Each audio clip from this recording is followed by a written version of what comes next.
J'ai découvert une porte dans ma maison qui ne devrait pas exister. Partie 1. J'ai découvert une porte dans ma maison qui ne devrait pas exister. Partie 1. Je ne suis pas fou. Ou du moins, je ne l'étais pas avant d'entrer dans cette maison. Tout a commencé il y a 2 semaines. J'ai emménagé dans une vieille baraque à la périphérie d'un petit village. Paumé, quelque part, entre la forêt et les montagnes. Le genre d'endroit où personne ne va sans une très bonne raison. Moi, la mienne, c'était simple. Le prix. La maison était bradée à un montant presque indécent. Et pour cause. Le vendeur m'a dit, à demi-mot, que l'ancien propriétaire était mort sur place, seul. Depuis, elle était restée vide. C'était censé être une bonne affaire, un nouveau départ. Mais au fond de moi, je crois que j'ai toujours su que quelque chose n'allait pas. La première semaine, tout s'est bien passé. Silence absolu. Pas un bruit la nuit, à part les criquets dehors. Un calme presque trop parfait. J'ai nettoyé, repeint 2 pièces, installé mes affaires, commencé à me sentir chez moi. Jusqu'à ce que je descende au sous-sol. Je n'y avais pas encore mis les pieds. La porte était vieille, coincée, et il fallait une clé rouillée pour l'ouvrir. C'était un sous-sol en pierre, humide, mal éclairé. L'odeur de moisi et de vieille terre me prenait à la gorge.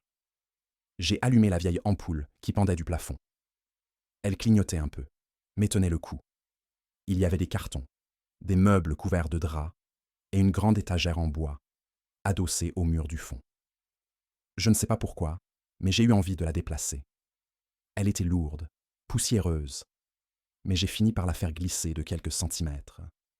Et c'est là que je l'ai vue, une porte, petite, étroite, presque collée au mur, dissimulée derrière l'étagère comme si quelqu'un avait voulu la cacher.